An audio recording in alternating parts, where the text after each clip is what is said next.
Ada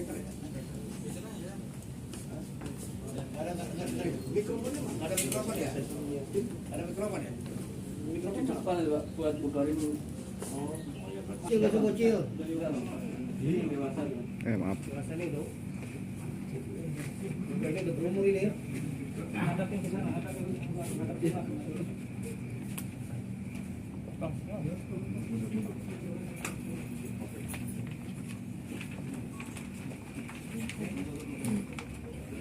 Pada siang hari ini saya bersama Kepala Dinas PPA, kemudian Pak Kapolsek Cikarang melakukan rilis tentang kasus 365 dan atau Undang-Undang Darurat tahun 51. Pada hari Selasa, tanggal 19 Juli 2022, dini hari jam 00.10 menit di depan SMA, sebuah SMA di Cikarang Pusat telah terjadi percobaan pencurian dan kekerasan dan atau penggunaan senjata tajam yang terkait dengan Undang-Undang Darurat nomor 2 tahun 51. Adapun kronologisnya ada segerombolan anak muda dan anak-anak yang terdiri dari 2 kendaraan bermotor, jumlah 6 orang, mengacungkan senjata kepada korban. Di korban lewat diacungkan senjata kemudian dipepet sehingga terjadi perlawanan dari korban.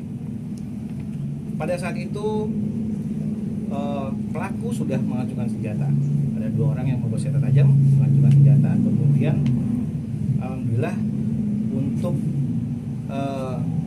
barang bukti tidak didapatkan oleh pelaku dan segera dibuat laporan ke Polsek Cikarang Pusat sehingga pelaku dapat diamankan. Pada saat itu 2 orang, kemudian besoknya 3 orang diamankan. Adapun barang bukti yang diamankan yaitu ada beberapa senjata tajam, ada 9 senjata tajam terdiri dari celurit dan pedang, handphone dan tas dan kendaraan bermotor. Kemudian adapun pasal yang kami kenakan yaitu Undang-Undang KUHP atau pasal 365 percobaan pencurian dan kekerasan, kemudian Undang-Undang tahun 51 tentang senjata tajam atau undang darurat. Ancamannya yaitu 9 tahun. Jadi di sini fokus kejadiannya yaitu ada orang dewasa yang mengajak anak-anak untuk melakukan kejahatan. Walaupun dari BAP anak-anak tidak tahu, namun dari penjelasan di BAP dari tersangka yang sudah dewasa menyatakan bahwa niatnya yaitu melakukan perampasan. Sehingga pasal yang kami kenakan yaitu pasal 365 tadi. Kemudian mungkin dari Ibu Kepala Dinas PPA bisa menjelaskan bagaimana saran buat orang tua atau keluarga agar anaknya tidak terlibat dalam kriminal. Dan izin tanya dikit kan? Ya. Dan kalau menurut keterangan para pelaku ini dia perbuatannya berapa kali dan? Ya, mereka menyatakan baru sekali. Dan korban sendiri kan sempat melakukan perlawanan. Apakah ada yang dilukai? Tidak ada yang dilukai, berhasil melarikan diri dan melaporkan kepada petugas. Yang untungnya petugas saat itu langsung respon dan bisa melakukan penangkapan. Jadi para pelaku sendiri memang menyisir untuk melakukan tindak kejahatan gimana? Ya, mereka memang niatnya dari rumah untuk melakukan tindakan pidana atau kriminal, baik tawuran ataupun curat, dengan menyiapkan senjata tajam yang ada sudah dibawa. Jadi memang targetnya itu para pengguna jalan yang dilintasi dia. Ya, targetnya sekelompok anak muda lain atau personil atau individu yang sedang berkendara di tempat sepi dini hari. Masalah tindak kejahatan yang anak di bawah umur gimana dari PPA sendiri, Bang? Terima kasih. Assalamualaikum warahmatullahi wabarakatuh. Saya Ani Kustini, Kepala Dinas Pemberdayaan Perempuan dan Perlindungan Anak.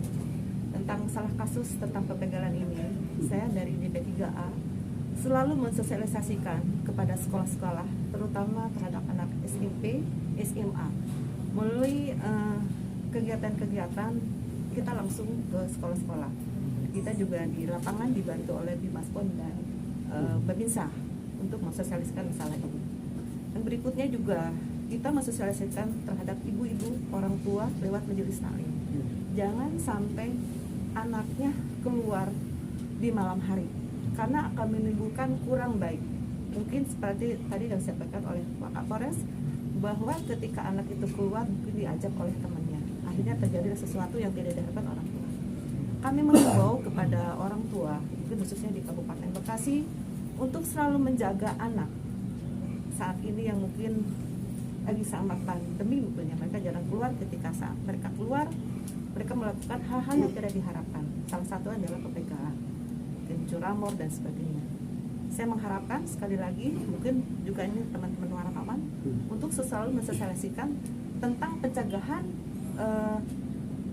anak, ya, terutama menyampaikan kepada orang tua, karena mungkin makin maraknya kejahatan-kejahatan yang ada di Kabupaten Bekasi. Bu, mungkin ada sanksi-sanksinya Bu supaya efek jerah gitu Bu atau gimana? Ya, kalau mungkin untuk sanksi, kami selalu berkoordinasi dengan pihak dari kepolisian. Tersalah tadi mungkin sanksi berapa lama tergantung daripada kejahatan yang dilakukan. Ibu kan faktor ibu ya yang mempengaruhi anak itu untuk melakukan kejahatan ya. Faktornya apa aja sih? Ya mungkin karena dia berpenghub bisa terjadi. Ya ada lingkungan juga itu yang sangat yang lingkungan itu yang sangat mempengaruhi terhadap anak. Lingkungan di rumah tangga maupun di luar itu mungkin yang sering terjadi. Kedepannya sendiri untuk mengantisipasi tindak kejahatan anak di bawah umur dari PPA sendiri akan dilakukan? Ya, dari kita dari DP3A kita sekarang sudah mulai kita mensosialisasikannya dengan mungkin ke sekolah-sekolah, juga ke pesantren-pesantren. Mudah-mudahan kejahatan terutama masalah curam ini mudah-mudahan berkurang di Kabupaten Bekasi dengan program kita selalu dengan Pakopimda maupun Tiga Pilar di lapangan mensosialisasikan tentang kejahatan-kejahatan terutama mungkin terhadap anak-anak yang di masa usia masih labil. Mudah-mudahan bisa teratasi. Ya.